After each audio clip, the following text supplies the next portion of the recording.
जयघोष करून आपण आजच्या या कार्यक्रमाला सुरुवात करूया. छत्रपती शिवाजी महाराज की जननायक बिरसा मुंडा यांचा धन्यवाद. आजच्या कार्यक्रमाचे अध्यक्ष सन्माननीय पाटील सर, आज या कार्यक्रमाला उपस्थित असलेले आमचे मित्र ज्यांना वाचनाची आणि व्याख्यानाची प्रचंड आवड आहे, ज्यांना झोपल्यानंतरही स्वप्नात देखील पुस्तकं दिसत असतील असे माझे मार्गदर्शक रामन सर. त्याचबरोबर या ठिकाणी तुम्हाला आताच बिरसा मुंडा जयंतीनिमित्त विशेष असं भाषण केलेले आमच्या पाटील मॅडम. त्याचबरोबर या ठिकाणी उपस्थित माझे सर्व शिक्षक सहकारी मित्र आणि त्यांच्यासाठी हा कार्यक्रमाचा आयोजित केला आहे ते म्हणजे तुम्ही माझे बाल मित्र विद्यार्थी मित्रांनो. आज 15 नोव्हेंबर 2024 दोन व्यक्तिमत्वांची आज जयंती. परंतु जर तुलना केली आणि परिस्थिती पाहिली तर महत्त्वाची जयंती म्हणजे PM ची जयंती. PM माहिती आहे का? PM आम्हाला फक्त PM सांगितलं जातं, आम्हाला CM सांगितलं जातं, पण PM विषयी माहिती मात्र क्वचितच पुरवली जाते. PM prime minister, CM chief minister, परंतु हा BM असा होता की जो तुमच्या हक्कासाठी तुमच्यावर होणाऱ्या अन्यायाविरोधात 1875 ते 1900 या 25 वर्षाच्या कालावधीमध्ये 25 वर्षाचं आयुष्य भेटलं आणि ते तुम्ही तुमच्यासाठी, माझ्यासाठी, आदिवासींसाठी, जनजगतसाठी त्यांनी जीवन वेचलं. असा तो BM म्हणजेच बिरसा मुंडा. बिरसा मुंडा यांच्या जयंतीनिमित्त मी आज आपल्या सर्वांना शुभेच्छा देतो. बिरसा मुंडा यांच्याविषयी माहिती करून का गरजेचं या संदर्भानं आज विद्यार्थी म्हणून माझ्या मनात किंवा मी बिरसा मुंडा यांच्यावर काय प्रेरणा घेऊ शकतो या अनुषंगाने मी आज या ठिकाणी मी माझं बरोबर देतो. मित्रांनो, बिरसा मुंडा यांचा जन्म हा आपल्याला माहिती आहे 15 नोव्हेंबरला झाला. 15 नोव्हेंबरची सकाळ जर पाहिली तर अतिशय अज्ञानानं भरलेली होती. स्वाभिमान दुरावलेला होता, दारिद्र्य होतं, अतिशय भयानक परिस्थिती होती, शोषणाचा काळ होता. एक राणी परदेशातील राणी या भारतावर राज्य करत होती. परदेशातील राणी या भारतावर राज्य करत होती. आपला भारत देश हा सोन्याने नटलेली एक चिडिया होती आणि त्याच्यावर याचा डोळा होता. या भारतीय जमिनीचे मालक हे आदिवासी आहेत होते हे सांगण्याची गरज पडते. तत्पूर्वी बिरसा मुंडा यांच्या वडिलांचे जे नाव होतं ते आपल्या मॅडम सांगितलं आहे. आईचं नाव देखील सांगितलेलं आहे. 1875 ते 1900 या कालावधीमध्ये आपण बिरसा मुंडा यांच्याविषयी काही थोडक्यात माहिती देणार आणि त्यानंतर मी बिरसा मुंडा यांच्याकडून काय शिकणार, मी कोणती प्रेरणा घेणार याविषयी मी आज विद्यार्थ्यांच्या दृष्टीवर बोलणार. मित्रांनो, बिरसा मुंडा वयाच्या 6व्या वर्षी 6 वर्षाचा पहिला आपण प्रवेश देतो त्या कालावधीमध्ये मिशनरी नावाच्या स्कूल चालवल्या जायच्या आपल्या भारत देशात. त्याच्यामध्ये शीख धर्माची शिकवण दिली जायची. शिक्षण हे त्याच धर्मापुरतं मर्यादित होतं आणि शिक्षण घ्यायची सुद्धा इच्छा नसताना बळजबरी करून आपल्याला ते शिक्षण लागलं. त्या मिशनरीमध्ये जे शिक्षण दिलं जायचं ते शिक्षण नेमकं जीवनाच्या विरुद्ध बाजूने दिलं जायचं. त्याचं कारण काय होतं बघा. अधर्म म्हणजे काय, अंधश्रद्धा वाढवणारं शिक्षण दिलं जायचं. जर एखाद्या माणसानं वाघाने खाल्लं तर त्याच्यावर ईश्वराची कृपा झाली असं सांगितलं. हे शक्य आहे का? एखाद्या व्यक्तीला जर वाघ खातो हे ईश्वरी कृपा होऊ शकते का? कदापि नाही. अशा प्रकारचं शिक्षण बिरसा मुंडांना अजिबात दिसत नव्हतं. जो मुलगा भाकरी करपणी करून आईला खतकावून सांगायचा तो मुलगा असं अधर्म पसरणारं शिक्षण कसं काय घेऊ शकतो, त्याला कशा प्रकारे रुचू शकतं हे त्याला सलत होतं की मला हे शिक्षण रुचत नाही. बिरसा मुंडाची जाणीव, बिरसा मुंडाची विद्यार्थ्याची जाणीव जर पाहिली ना तर आपल्याला समजून येतं की बिरसा मुंडा हा अतिशय चाणाक्ष बुद्धिमत्तेचा विद्यार्थी होता. म्हणतात ना, बाळाचे पाय पाळण्यात दिसतात, बरोबर ना? ऐकलं तुम्ही म्हण, बाळाचे पाय पाळण्यात दिसतात. मला ऐकले? कोणी ऐकले बरं? अरे बाळाचे पाय पाळण्यात दिसतात याचा अर्थ काय की मुलगा कसा आहे हे आपले शिक्षक वगैरे म्हणून सांगतात, त्याच्या विचारावर समजून सांगतात की हा मुलगा भविष्यात काय होतो. जसं आपल्या मॅडमने सांगितलं की बळजबरीनं त्यांचा धर्म बदलला गेला. त्यांना काय केलं, मुंडा करण्यात आलं, मुंडा आडनाव देण्यात आलं. मुंडा जमात आहे की जी छत्तीसगड राज्यामध्ये झारखंड राज्यामध्ये जमात आहे आदिवासींची. त्या ठिकाणी जेव्हा राणी सरकार राणीचं राज्य होतं त्यावेळेस मात्र अतिशय गरिबी परिस्थिती होती. आपल्या लोकांवर अत्याचार, शोषण, अंधश्रद्धा, अन्याय, बळजबरी, जुलूम या सगळ्या गोष्टींचा पगडा टाकलेलं सरकार होतं. त्यांचा फक्त एकच डोळा होता की इथल्या जल, जंगल आणि जमिनीवर राज्य करायचं. जल, जंगल आणि जमीन हडपायची आणि आपला जो देश आहे, माझा जो देश आहे तो देश समृद्ध करायचा. इथला पैसा, इथली जमीन, इथली जंगल सगळी नष्ट करायची. इथं असलेली जनमानसं यांच्यावर अन्याय करायचा, त्यांच्या जमिनी लुबाडायच्या आणि या सगळ्या जमिनी लुबाडून या आमच्या सर्व जाती जमाती आदिवासी लोकांना गुलाम म्हणून जगवायचं. अशा प्रकारचं षडयंत्र त्या कालावधीवर चाललं होतं. आणि हे षडयंत्र बिरसा मुंडांच्या ज्यावेळेस 18 वर्ष युवक झाले त्यावेळेस लक्षात आलं. त्यांनी पाहिलं जे आजूबाजूला चाललंय ते आपल्या समाजाच्या विरोधात आहे, समाज हिताचं नाहीये. आपल्यावर प्रचंड अन्याय होत आहे. राणी बसून आपलं धोरण राहत आहे, आपली जंगल जमीन हडप करत आहे. जंगलावरचे अधिकार, जंगलाचा मालकी हक्क हा जर आपल्याला शाबूत ठेवायचा असेल तर त्यांनी पहिली घोषणा दिली इंग्रज सरकारविरोधात, राणी का साम्राज्य असावं और मेरा म्हणजे आपला मेरा साम्राज्य स्थापित करू. बघा, जी राणी इंग्रजांची राणी होती ती राज्य करायची, तिच्या विरोधात पहिली घोषणा जी दिली बिरसा मुंडांनी ती होती राणी का साम्राज्य असावं और हमारा साम्राज्य प्रस्थापित करो. हे तेवढ्याच हिंदीने सांगणारा पहिला आपला माणूस की ज्यानं आपल्या हक्कासाठी लढाई सुरू केली तो म्हणजे बिरसा मुंडा. मित्रांनो, बिरसा मुंडाचं नाव जरी उच्चारलं तरी भारतामध्ये नव्हे तर राणीच्या दरबारातील इंग्रजांच्या जे अधिकारी होते त्यांचे सुद्धा अभिनंदन आहे. आज पाहतो आपण शिवाजी महाराजांना माहिती आहे, जेव्हा पुण्यामध्ये लालबागामध्ये शाहिस्ता खान लग्न होता, नुसता कशाचा बी आवाज येऊ द्या, दरवाजाचा आवाज झाला किंवा लोखंड जरी वाजलं किंवा एखादी पंचायत जरी फरशीवर पडली आणि आवाज झाला तरी त्याला वाटायचं मराठी आले, शिवाजी आले, शिवाजी आले, बाबो बाबो बाबो.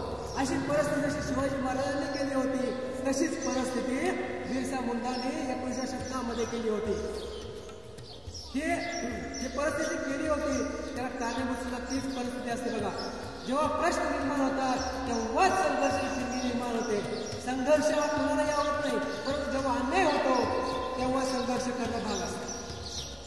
संघर्ष, शिक्षा आणि एकता. संघर्ष, शिक्षण आणि एकात्मता हे 3 गोष्टी जर तुमच्यामध्ये असतील तर तुम्हाला तुमचे हक्क वाचल्याशिवाय कोणीही अडवू शकणार नाही. तुमचे हक्क अबाधित ठेवायचे असतील तर संघर्ष करावाच लागेल, तुम्हाला शिकावंच लागेल. आणि सर्वात महत्त्वाची शिकवण दिली बिरसा मुंडांनी ती म्हणजे तुम्हाला एकच मतात ठेवावे लागेल, एकतेनं राहावे लागेल. ही त्यांची दुसरी हे दुसरं वाक्य. आता पण बिरसा मुंडा हे अतिशय जबरदस्त क्रांतिकारक होते.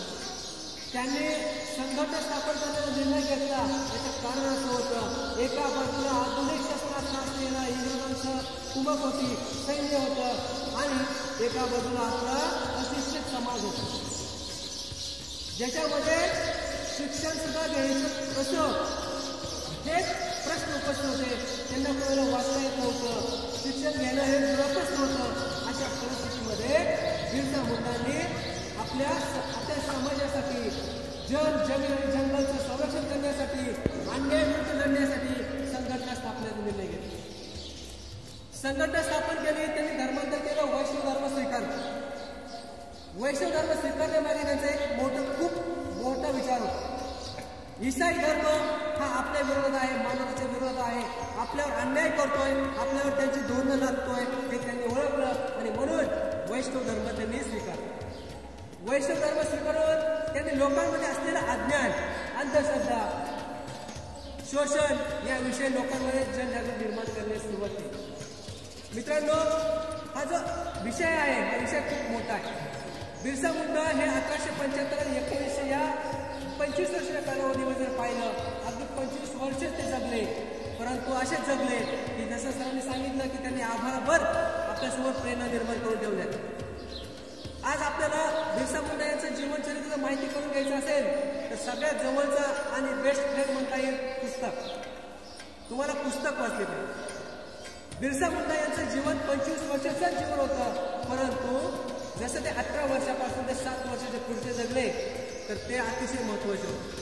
क्रांतिकारक म्हणणं सोपं आहे, क्रांतिकारक शब्द उच्चारणं सोपं आहे, परंतु क्रांतिकारकाचं जीवन जगणं हे वाटतं एवढं सोपं. आपण नाव घेतो क्रांतिकारक बिरसा मुंडा, जननायक बिरसा मुंडा. जननायक हे पदवी आहे लोकांनी दिली. जननायक का म्हटलं लोकांनी, तर त्यांच्या हक्कासाठी लढणारा एकमेव माणूस, आदिवासींच्या हक्कांसाठी लढणारा एकमेव माणूस, आदिवासी होणाऱ्या अन्यायाविरुद्ध आवाज उठवणारा एकमेव व्यक्ती म्हणून त्यांची ख्याती लोकांमध्ये.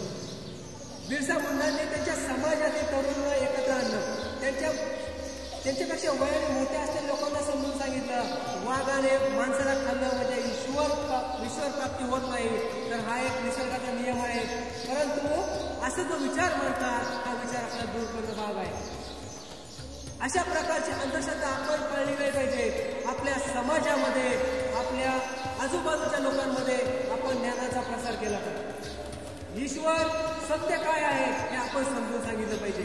या दृष्टिकोनातून बिरसा मुंडांनी वेगवेगळ्या प्रकारे खूप असे प्रयत्न केले.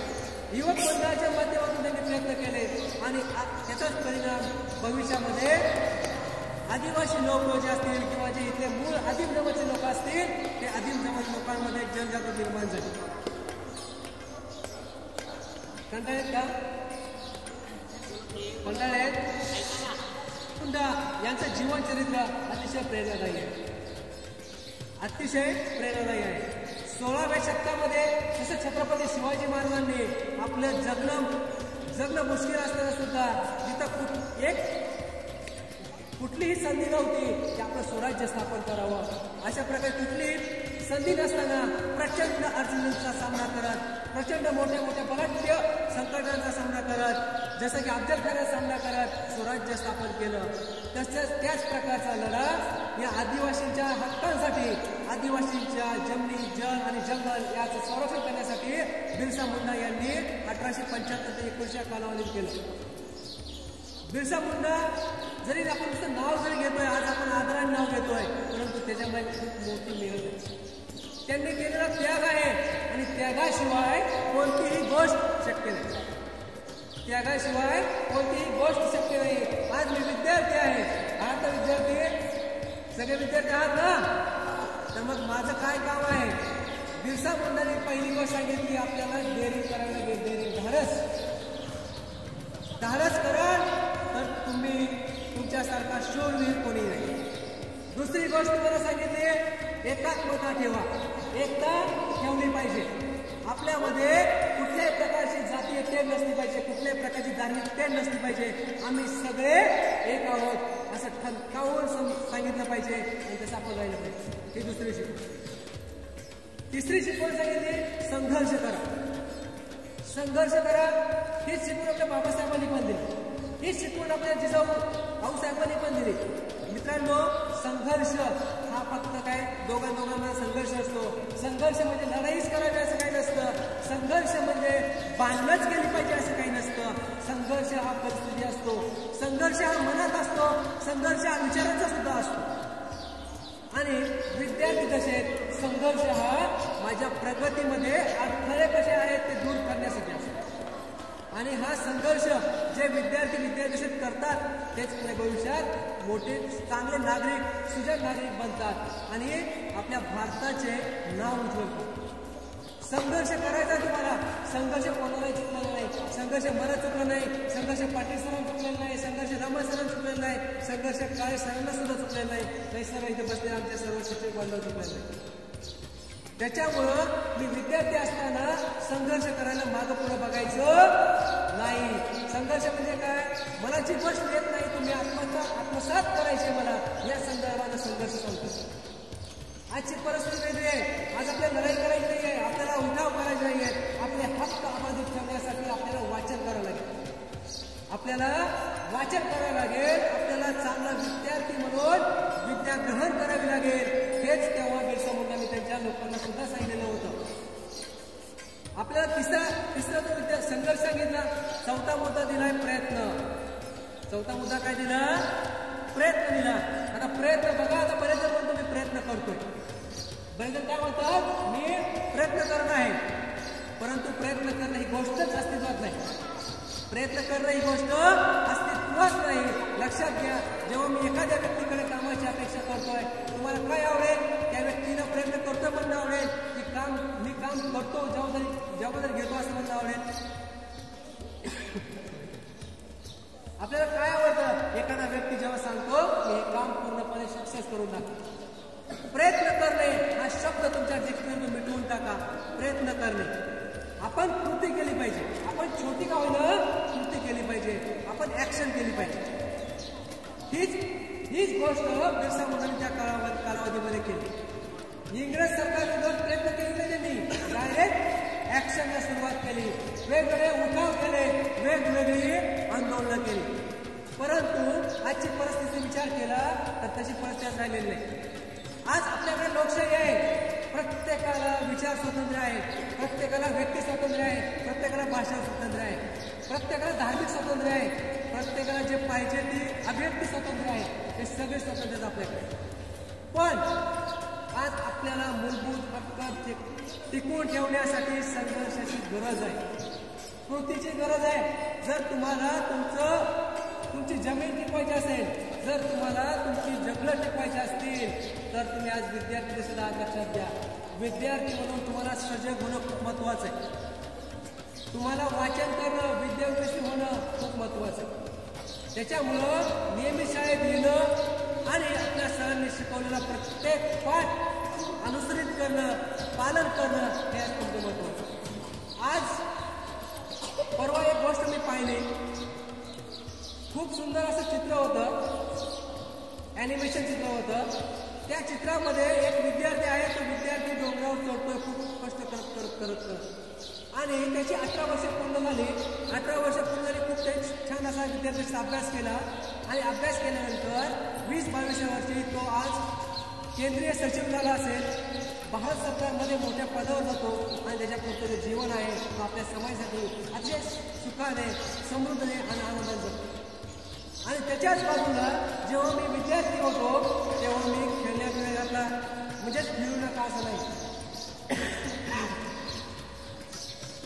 त्याच्या विरुद्ध बाजूला पाहिलं तर एक मुलगा आहे. तो मुलगा त्याचा वेळ गोट्या खेळण्यामध्ये घालतो, त्याचा वेळ कुठेतरी बाहेर कवाडी करण्यामध्ये घालवतो, त्याचा वेळ कुठेतरी बाहेर गप्पा मारण्यामध्ये घालवतो, त्याचा वेळ कुठेतरी व्यस्तमध्ये घालवतो.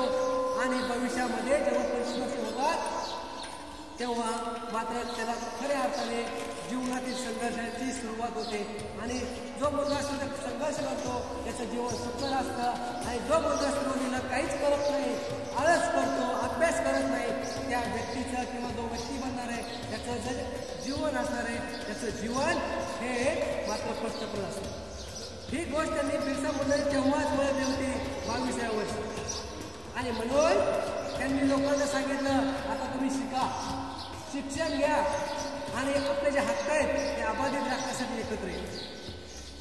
मित्रांनो, बिरसा मुंडा हे फक्त नाव नाही आहे, हे आपल्यासाठी फक्त नाव नाही आहे, तर ते आपल्या लोकांसाठी, आदिम जमातीच्या लोकांसाठी, माझ्यासाठी, इथे जमलेल्या सर्वांसाठी देव आहे.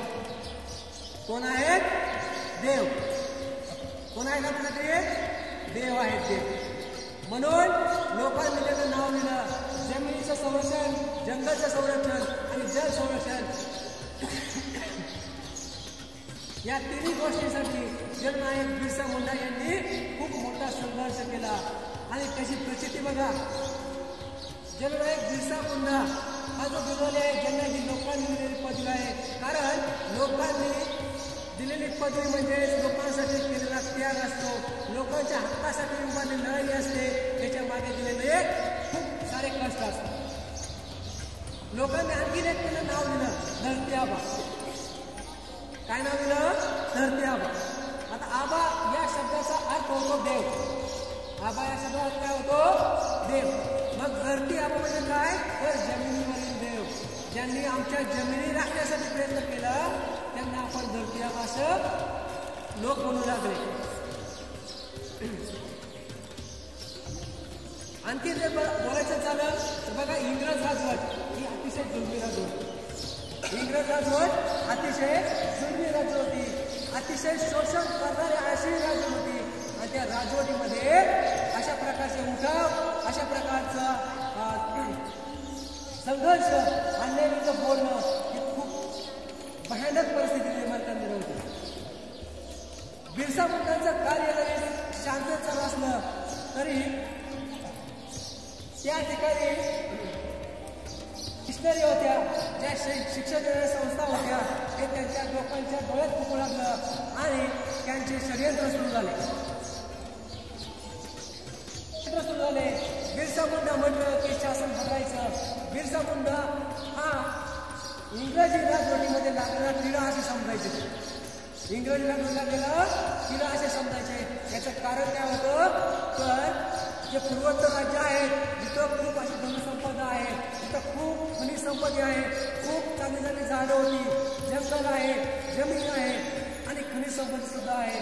ते जर हस्तगत करायचे असेल तर आपल्याला बिरसा मुंडाचा कार्यक्रम करावा लागेल. आता कार्यक्रम करावा लागेल हा शब्द या ठिकाणी लक्षात वापरला. कार्यक्रम करण्याचा अर्थ काय? तर षडयंत्र रचून एखाद्याला ठार, षडयंत्र रचून एखाद्याला ठार मार. मित्रांनो, बिरसा मुंडा आपल्या समाज हितासाठी काम करत होते. आपल्यावर अन्याय होतोय, हे लोकांवर अन्याय होतोय या विरुद्ध आवाज उठवत होते. इंग्रजांना सतावून सोडलं होतं. जसं छत्रपती शिवाजी महाराजांनी 16व्या शतकामध्ये मोगलशाहीला सर्वतोपरी करून सोडलं होतं. मित्रांनो, बिरसा मुंडा यांनी जो लढा उभारला, यांनी जे इंग्रजांना हादरे दिले ते पाहता इंग्रजांनी सुद्धा राणीचे कान धरले. लंडनमध्ये बसलेली राणी हादरून गेली आणि त्यांनी ठरवलं की बिरसा मुंडाचा आपण षडयंत्र करून आपण त्याचं कट कास्त नसवण्याचा आपण खात्मा केला, त्यांना आपण संपवलं पाहिजे. इंग्रज हे खूप दूर कपटी आणि चालाक राजकारणी होते. इंग्रज खूप दूर कपटी आणि चालाक राजकारणी होते, शिकलेले होते, त्यांच्याकडे आधुनिक शस्त्रास्त्र सुद्धा होते. आणि त्याच्या विरोधामध्ये आपले बिरसा मुंडा पारंपरिक युद्धास्त्र वापरून लढाई लढायचे. आपण फोटो पाहिला असेल की त्यांच्या पाठीमागं बोलायला काय आहे? युद्धधनुष्य आहे. आणि त्याच्या विरोधात पाहिलं तर आधुनिक अशा बंदुकी होते.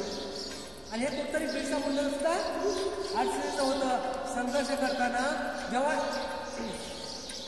मला वाटतं 1800 गेला होता नागपूरच्या संदर्भाने, तेव्हा तिथं असलेला जो इंग्रज अधिकारी होता त्या इंग्रज अधिकाऱ्याने गोळ्या झाडण्याचा फायरिंग करण्याचा आदेश दिला.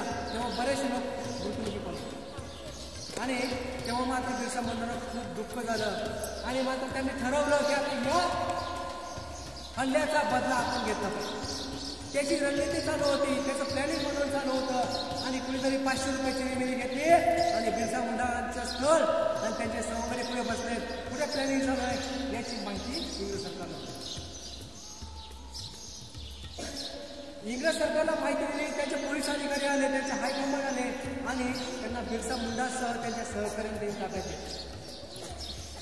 ताब्यात घेतल्यानंतर बिरसा मुंडावर 175 केसेस, 175 कलम लावले, तरी सुद्धा बिरसा मुंडा डगमगले नाही. बिरसा मुंडांना माहीत होतं या 175 कलमामध्ये एवढी ताकद नाही की मला सजा करू शकते. बिरसा मुंडांना हेही माहीत होतं की या 175 कलमांमध्ये एवढी ताकद नाही की जे बिरसा मुंडांना कैद करून सजा करू शकतील. तरी सुद्धा बघा ना काय म्हणतात, जसं संभाजीराजांना सुद्धा औरंगजेबाने छळ करून मारलं, कप्तानं मारलं, तसं ज्या दिवशी न्याय निवाडा येणार आहे 4 तारखेला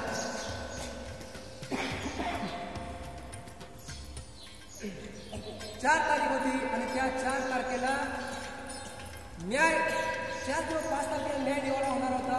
बिरसा मुंडा यांच्यावर लावलेले आरोप संपूर्ण रद्द होणार होते.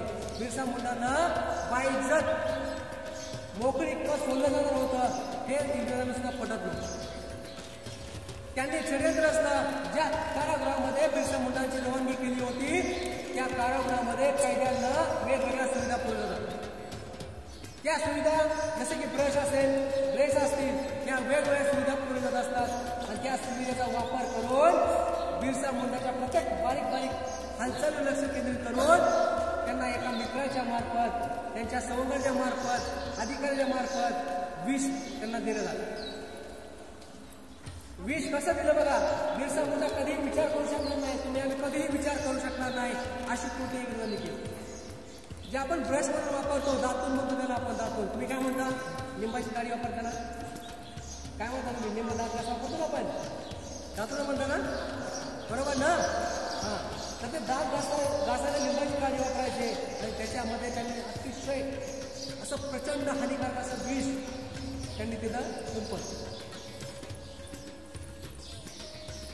त्या विषाचा प्रयोग त्या दातूंवर केला आणि त्या विषाच्या प्रयोगानं जसंही बिरसा मुंडांनी ब्रश केला, फ्रेश झाले, अगदी 10 मिनिटांमध्ये ते निश्चित पडले. त्यांचं शरीर थंड पडून गेलं.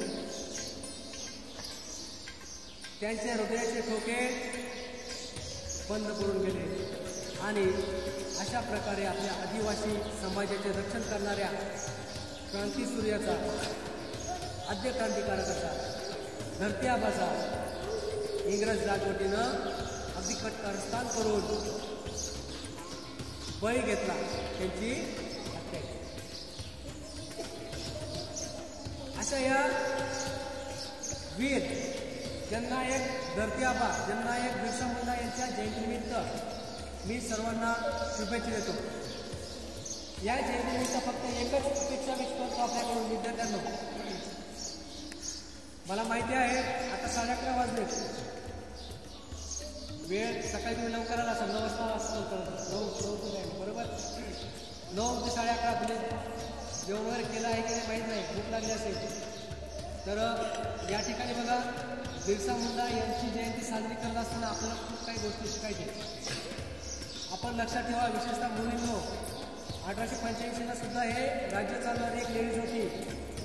तुमच्याकडे सुद्धा भविष्यात एक चांगली राणी, एक सम्राज्ञी होणं अपेक्षित आहे. बिरसा मुंडांनी दिलेली शिकवण आणि त्यांच्याकडून आपण प्रेरणा घेऊन आपले जग जगणारे जमीन आणि दुसरं महत्त्वाचं म्हणजे संविधान वाचवण्यासाठी आपल्याला लढावं लागणार आहे. एवढी अपेक्षा बाळगतो. या ठिकाणी आज अतिशय उत्तम प्लॅटफॉर्मवर मला बोलण्याची संधी दिली, कारण हे विद्यार्थी उद्याचे आपले भविष्यातील नागरिक आहेत, सुदृढ भारताचे नागरिक आहेत.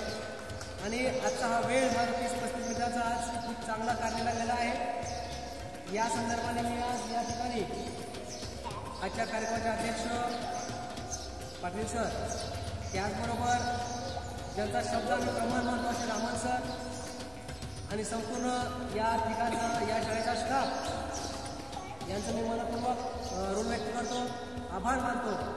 आणि या ठिकाणी ज्या काही गोष्टी बरोबर आहेत त्या सर्व गोष्टी आपण घ्याव्यात. काही चुका झाल्या असतील तरी माझ्या चुका इथं सोडून द्याव्यात एवढी विनंती करतो. बोलताना थोडं घसा खोकला आला त्याबद्दल तरी व्यक्त करतो. सर्वांचे खूप खूप धन्यवाद. थँक्यू. एकदा घोषणा होऊ द्या. जननायक बिरसा मुंडा यांचा, जननायक बिरसा मुंडा यांचा.